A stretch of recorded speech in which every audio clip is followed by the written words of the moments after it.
Sex करने की तीव्र इच्छा को महसूस करना मानव प्रकृति का एक सामान्य हिस्सा है। हालांकि इस तरह की भावनाएं कभी कभी डेली लाइफ के बीच और रिश्तों के बीच बहुत ही हानिकारक तरीके से आने लगती हैं। अपनी इन सेक्स की इच्छाओं को काबू में करने के तरीकों को तलाशने से आप अपनी लाइफ की क्वालिटी, अपने रिश्तों और अपनी उत्पादकता में सुधार कर सकते हैं। आप उन सारी परिस्थितियों को अवॉइड करना सीख सकते हैं जो आपके अंदर सेक्स की तीव्र इच्छा जगा रही हैं। आप चाहें तो दूसरे लोगों के साथ में अपनी चिंताओं के ऊपर बात कर सकते हैं, और अगर आपकी ये सेक्सुअल इच्छाएं आपकी लाइफ पर नेगेटिव असर डाल रही हैं तो आपको प्रोफेशनल हेल्प की तलाश कर लेनी चाहिए। फौरन किसी समाधान की तलाश करना, सीकिंग इमीडिएट सॉल्यूशंस। अपने मौजूदा माहौल से बाहर निकल आएं। ऐसे हर उस माहौल से दूर जाने की कोशिश करें जहां पर आपको अपनी सेक्सुअल इच्छाओं को काबू में कर पाना मुश्किल लग रहा हो। मान लीजिए कि आप अगर घर पर हैं और मास्टरबेट करने की तीव्र इच्छा को महसूस कर रहे हैं, तो ऐसे में बस घर से बाहर निकलने के लिए किसी स्टोर तक पैदल चलकर जाने की कोशिश करें। अगर आप आपके मौजूदा माहौल को नहीं छोड़ पा रहे हैं, जैसे कि अगर आप ऑफिस में हैं, तो किसी दूसरे कोवर्कर के साथ बात करने लगे या फिर एक ब्रेक लेने की कोशिश करें। किसी एक भरोसेमंद फ्रेंड या फिर एक थेरेपिस्ट को भी आपके ध्यान को भटकाने के लिए उत्तरदायी रखने में मदद करने के लिए रखना भी आपके लिए मददगार हो सकता है। अपने पॉकेट में एक टू डू लिस्ट, किए जाने वाले कामों की एक लिस्ट तैयार रखें। अपने सारे उन काम, टास्क, वादों या घर की चीजों को लिखकर रख लें जिसे आपको आज करना है। अगर आपको इस तरह के बाध्यकारी व्यवहार में शामिल होने की जरूरत महसूस हो रही है तो अपनी लिस्ट में देखें और खुद को किसी दूसरी एक्टिविटी को करके डिस्ट्रैक्ट करें। अगर आपको ऐसा लगता है कि आप बहुत प्रबल सेक्स की इच्छा के दौरान कुछ भी अच्छा काम नहीं कर पाएंगे, तो फिर अपने हाथ में एक अच्छी बुक या एक पजल जैसा कुछ रख लें जिसे आप आसानी से कर सकें। अपने बिहेवियर को किसी और वक्त के लिए पोस्टपोन कर दें। अपने कंपल्सिव बिहेवियर को कुछ वक्त के लिए रोके रखने की वजह से आपको उसे करने से पहले उसके बारे में सोचने का वक्त मिलेगा। साथ ही ये आपको उन अनकंफर्टेबल फीलिंग्स और परेशानियों को सहन करने में भी मदद करता है। अपने लिए एक लक्ष्य निर्धारित करें। खुद से कुछ ऐसा बोलने की कोशिश करें कि मैं बस 1 घंटे के बाद पॉर्न देखूंगी, या आप इसे पोस्टपोन करने के लिए चाहे जितना भी ज़्यादा से ज़्यादा वक्त चुन सकें। हो सकता है कि आप आपके बिहेवियर को सिर्फ 1 मिनट के लिए पोस्टपोन करने में भी कंफर्टेबल हों। इसमें कोई बात नहीं, आप खुद को 1 मिनट ही दें। कुछ वक्त के बाद आप खुद ही उस बर्ताव में जाने की इच्छा किए बिना ही अपने वक्त को और ज़्यादा देर तक बढ़ाने में कामयाब हो जाएंगे। अपने बिहेवियर की वजह से होने वाले सारे नेगेटिव परिणामों की एक लिस्ट बना लें। आपके उस बर्ताव के साथ में जुड़े हुए सारे खतरों या नेगेटिव नतीजों की लिस्ट बनाने से आपको सेक्स की इच्छा से दूर जाने में मदद मिलेगी। अपने उस बर्ताव को करते रहने की वजह से होने वाले खतरों और संभावित परिणामों को लिखकर रख लें। इस लिस्ट को हर वक्त अपने साथ में लेकर चलें और जब भी सेक्सुअल इच्छाएं हों तब इसी लिस्ट को देखने लग जाएं। इसे ट्रिगर करने वाली परिस्थितियों से बचकर रहना। अपनी सेक्सुअल इच्छाओं को पैदा करने वाले के ट्रिगर्स को पहचानें, अपने बर्ताव के ऊपर विचार करने और वो क्या है जिसकी वजह से आपके अंदर सेक्सुअल इच्छाएं जागती हैं को जानने के लिए कुछ वक्त लें। उत्तेजना को पैदा करने वाले के बारे में सोचें। दिन का कोई समय, साथ ही ऐसा कोई माहौल जिसमें आप इस तरह की इच्छाओं के बारे में सोचते हैं। देखें अगर आपको बर्ताव में किसी तरह का पैटर्न नजर आता हो। अगर आपको कोई पैटर्न मिल जाता है तो फिर पता लगाएं कि किस तरह से आप नया बर्ताव अपनाकर या अपनी लाइफस्टाइल को बदलकर इन साइकिल को तोड़ सकते हैं। उदाहरण के लिए, हो सकता है कि आपको ऐसा महसूस हो कि आपको हमेशा शाम को और वीकेंड्स पर, जब आप काम नहीं कर रहे होते हैं और आपके पास में कुछ भी करने लायक नहीं होता, इस तरह की तीव्र सेक्सुअल इच्छाएं बढ़ती हुई मिलें। ऐसे में आप अपने मन को सेक्स की ओर से हटाने के लिए किसी एक नई हॉबी को पूरा करने का चुन सकते हैं। हो सकता है कि आप आपके माहौल में मौजूद उत्तेजनाओं के कारण ट्रिगर होते हैं। जैसे कि अगर आप किसी मूवी में लव सीन को देखकर मूड में आ जाते हैं तो ऐसे में बेहतर होगा कि जब तक आप आपकी इच्छाओं पर अच्छी तरह से काबू पाना न सीख जाएं, तब तक ऐसी रोमांटिक फिल्म्स न देखें। सेक्सुअल इच्छाओं की ओर ले जाने वाले अपने एक्शन और बिहेवियर को एक जर्नल में लिखने का विचार करें। एक जर्नल आपको ट्रिगर्स और पैटर्न्स को पहचानने में मदद कर सकती है। 2. पोर्नोग्राफी से दूर रहें। पोर्नोग्राफी अब एक अरबों की इंडस्ट्री बन चुकी है और इन्हें अब देखना पहले से काफ़ी ज़्यादा स्वीकार्य हो गया है, जिसकी वजह से पोर्नोग्राफी को इग्नोर कर पाना मुश्किल बन गया है। लेकिन जैसे कि ये सेक्सुअल इच्छाओं को जगाती हैं, तो ऐसे में अगर आप जल्दी ही अपनी सेक्सुअल इच्छाओं के जागने को लेकर परेशान हैं, तो आपको इन्हें देखने से बचना चाहिए। पोर्नोग्राफी को देखना और इन्हें एक्सेस भी कर पाना कठिन बनाने के लिए आपको अपने कंप्यूटर पर ब्राउज़र एक्सटेंशन या पेरेंटल कंट्रोल्स लगाने का विचार करना चाहिए। आप चाहें तो आपके किसी फ्रेंड या आपके पार्टनर से इसे इंस्टॉल करने का और आपको पासवर्ड नहीं बताने का भी बोल सकते हैं। आपके पास में रखी हुई किसी भी पोर्नोग्राफी मैगजीन्स, बुक्स या मूवीज को बाहर फेंक दें। 3. मास्टरबेशन करना अवॉइड करें। आपके अंदर मास्टरबेशन को कुछ वक्त तक अवॉइड करने की इच्छा आपको आपकी सेक्सुअल इच्छाओं को काबू में करने में मदद करेगी। कुछ लोगों को खुद को मास्टरबेशन करने से रोकने में कुछ लोगों को दूसरे लोगों की तुलना में ज़्यादा मुश्किलें आती हैं। आपके लिए क्या करना सही रहेगा, इसे जानने के लिए आपको किसी एक थेरेपिस्ट से भी सलाह ले लेनी चाहिए। उदाहरण के लिए, अगर आपको ऐसा लगता है कि आप नियमित रूप से मास्टरबेट किया करते हैं, तो ऐसे में सही रहेगा अगर आप कुछ वक्त के लिए खुद को मास्टरबेट करने से रोकने का निश्चय करें। अगर आपको पॉर्न की लत लगी हुई है, तो भी ये करना आपके लिए सही रहेगा। कुछ लोगों के लिए मास्टरबेशन आपको इंटीमेसी बढ़ाने में और आपकी सेक्सुअल हेल्थ को बेहतर बनाने में मदद करता है। 4. ड्रग्स और अल्कोहल से परहेज करें। ड्रग्स और अल्कोहल की वजह से आप अपने सेक्सुअल कंट्रोल के साथ ही और दूसरे कंट्रोल्स भी खो सकते हैं। ऐसी उन सारी पार्टीज वगैरह से दूर रहें जहां पर आपको खतरे में पड़ने की आशंका हो। ड्रग्स और या अल्कोहल के आदी होने की वजह से आपके रिस्की सेक्सुअल एक्टिविटीज में शामिल होने की संभावना और भी ज़्यादा बढ़ जाती है।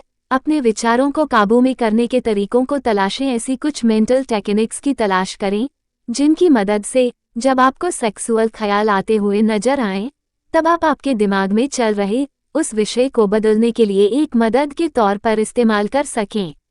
आपको अपने मन में आने वाले ऐसे जुनूनी ख्यालों को कम करने के तरीकों को पाने के लिए किसी थेरेपिस्ट से बात कर लेनी चाहिए। ये कुछ टेक्निक्स हैं। अपने मन को मेडिटेशन या माइंडफुलनेस के जरिए साफ करें। अगर ये आपको शुरुआत में बहुत ज़्यादा चैलेंजिंग भी लगे, तब भी हार न मानें। ये बहुत से लोगों को ज़रा चैलेंजिंग लगता है। भरोसा रखें, ये प्रैक्टिस के जरिए आसान होता जाएगा। अगर आप किसी धर्म या ईश्वर में आस्था रखते हैं, तो ऐसे में प्रार्थना करने से भी आपके मन को फोकस करने में मदद और साथ ही धार्मिक सपोर्ट भी मिल जाता है। अपने ध्यान को वापस सामने मौजूद काम की तरफ लगा लें। अपनी सेक्सुअल चाहतों को अपने आप से ऐसा कुछ बोलते हुए स्वीकार करें कि ये बस कुछ विचार हैं।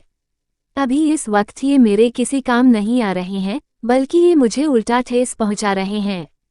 फिर इसके बाद में कुछ गहरी सांसें लें और अपने ध्यान को वापस सामने मौजूद काम पर लगा लें। 6. स्ट्रेस कम करें। कभी कभी ऐसे जुनूनी विचार उस वक्त आपके अंदर एक तरह की खलबली सी मचा देते हैं जब आप या तो बहुत परेशान हो या फिर बहुत ज़्यादा स्ट्रेस में हो। अगर आपके अंदर उठने वाली सेक्सुअल चाहतों के साथ भी कुछ ऐसा ही हो रहा है, तो फिर ऐसे तरीकों की तलाश करें जो आपको लाइफ के स्ट्रेस को कम कर सकें। उदाहरण के लिए, हो सकता है कि आप ऑफिस के लिए लेट होने वाले दिन में खुद को सेक्स से जुड़े हुए जुनूनी ख्यालों के बीच में फंसा हुआ पाते हैं। ऐसे में सुबह ज़रा सा जल्दी उठकर देखें या फिर खुद को ज़रा सा ज़्यादा वक्त देकर देखें अगर आपके ख्यालों के पैटर्न में कोई बदलाव होता हुआ नजर आए। आपके पास में मौजूद हर तरह की जिम्मेदारियों की एक लिस्ट बना लें और देखें अगर आप उसमें से कुछ को कम कर सके या किसी और को दे सकते हों। हार्ड वर्क नहीं, स्मार्ट वर्क करने की कोशिश किया करें। साथ खुद को बिजी रखें। बिजी रहने से आपका मन सेक्स के बारे में सोचने के बजाय किसी काम में लगा हुआ और फोकस रहता है। एक कोई नया शौक पकड़ लें या फिर अपने सोशल कैलेंडर को फ्रेंड्स और एक्टिविटीज से भर डालें। अपनी सेक्सुअल एनर्जी को किसी क्रिएटिव काम में लगा दें। किसी की कल्पना के माध्यम से कठिन भावनाओं के ऊपर काम करना ऊष्मायन का एक रूप है, या किसी एक अनचाहे नेगेटिव विचार को पकड़ना और उसे किसी और ज़्यादा पॉजिटिव या उपयोगी काम में बदल देना।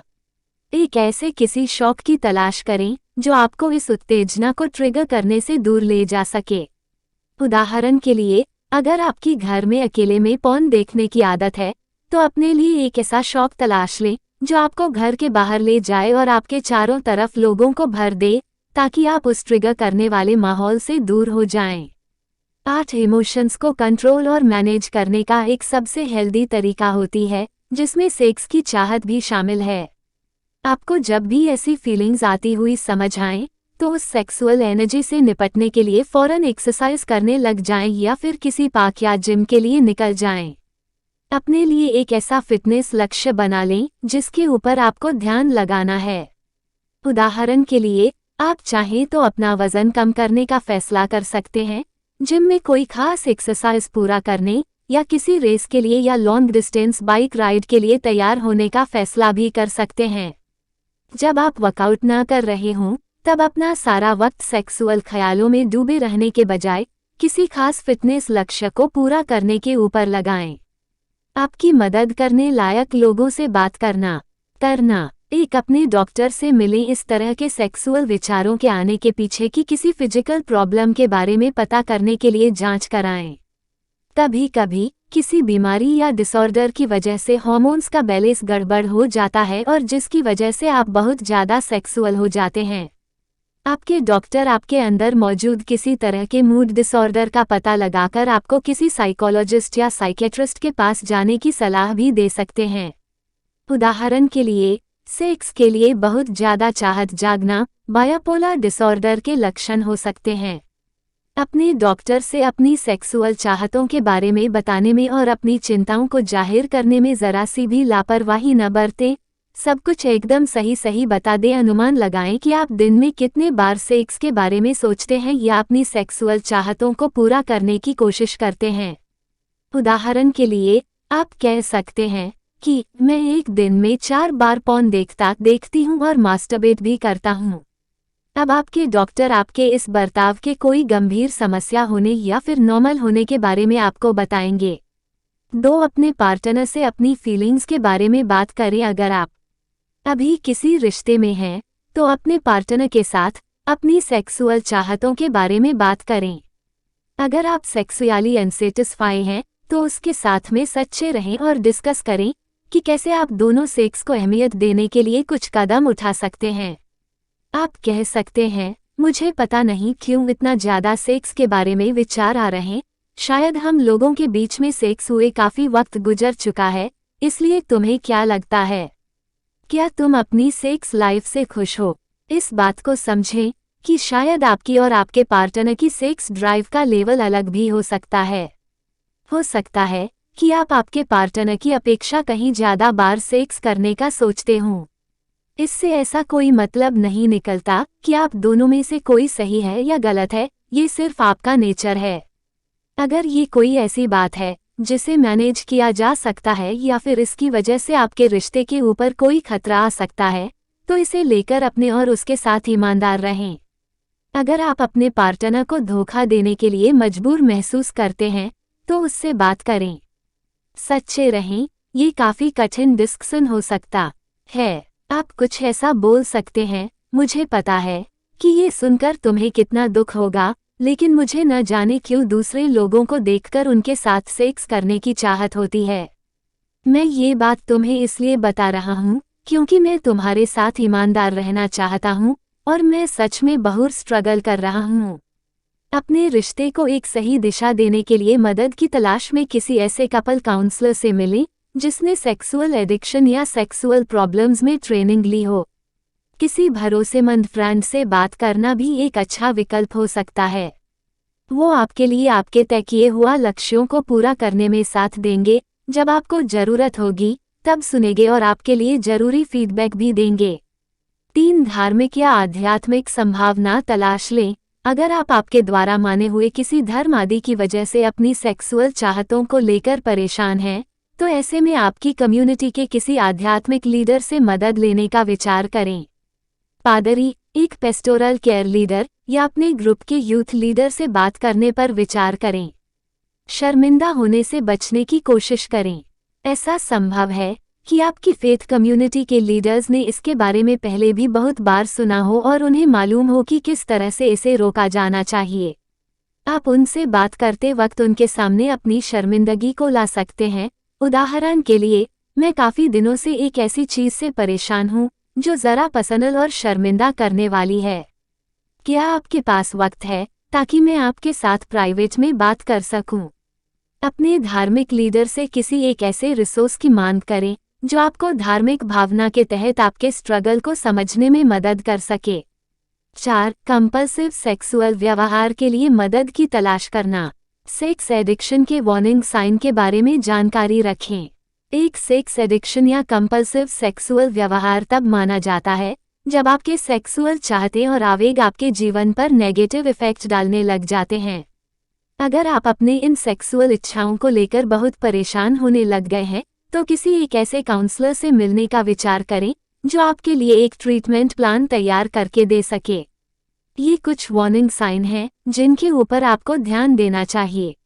अपनी सेक्सुअल ज़रूरतों को पूरा करने के लिए बहुत ज़्यादा पैसे खर्च करने लगना, जैसे कि पोर्नोग्राफी खरीदना, स्ट्रिप क्लब्स जाने लगना या सेक्स वर्कर्स को हायर करना। सेक्सुअल बिहेवियर में शामिल होने की इच्छा, लेकिन उससे कोई सुख नहीं मिलना। पारस्परिक संबंधों के लिए नुकसान, जिसमें आपके पार्टनर के साथ का इंटीमेट रिश्ता भी शामिल है। अपने आप को बार बार आपके बर्ताव के ऊपर क्षमा मांगते हुए पाना। ऐसे रिस्की सेक्सुअल बिहेवियर्स में शामिल होना जो आपके लिए फिजिकल और पारस्परिक समस्याएं खड़ी कर सकता है, जैसे कि बिना कॉन्डोम के सेक्स करना या फिर किसी एम्प्लॉय के साथ सेक्स करना।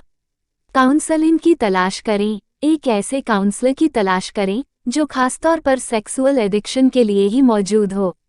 थेरेपिस्ट को पाने के लिए आप आपके डॉक्टर से सलाह ले सकते हैं, अपने एम्प्लॉयर के एम्प्लॉय असिस्टेंस प्रोग्राम से कांटेक्ट कर सकते हैं, आपकी लोकल कम्युनिटी हेल्थ एजेंसी से मदद मांग सकते हैं या फिर अपनी तरफ से ही ऑनलाइन रिसर्च कर सकते हैं। आपको एक ऐसे काउंसलर की खोज करना होगी जिसके पास में SPSB specialist in problematic sexual behaviours CCSAT certified sex addiction therapist certification हो। इस तरह के सर्टिफिकेशंस से ये बात मालूम होती है कि काउंसलर ने सेक्सुअल बिहेवियर के कारण और इसके इलाज के ऊपर ट्रेनिंग ली है। थेरेपिस्ट्स को ओपन माइंडेड, नॉन जजमेंटल और दूसरे लोगों की समस्याओं को स्वीकार करने योग्य रहने की ट्रेनिंग दी जाती है। अगर आपको भी प्रोफेशनल हेल्प लेना पड़ रही है तो इसमें घबराने या शर्मिंदा होने की कोई ज़रूरत नहीं। सारे थेरेपिस्ट्स गोपनीयता बनाए रखने के कानून से बंधे रहते हैं और वो आपकी प्राइवेसी की सुरक्षा भी करते हैं, तो इसलिए आप खुद को या दूसरों को नुकसान पहुंचाने या आपके साथ में दुर्व्यवहार आदि होने के रिस्क से काफ़ी दूर हैं।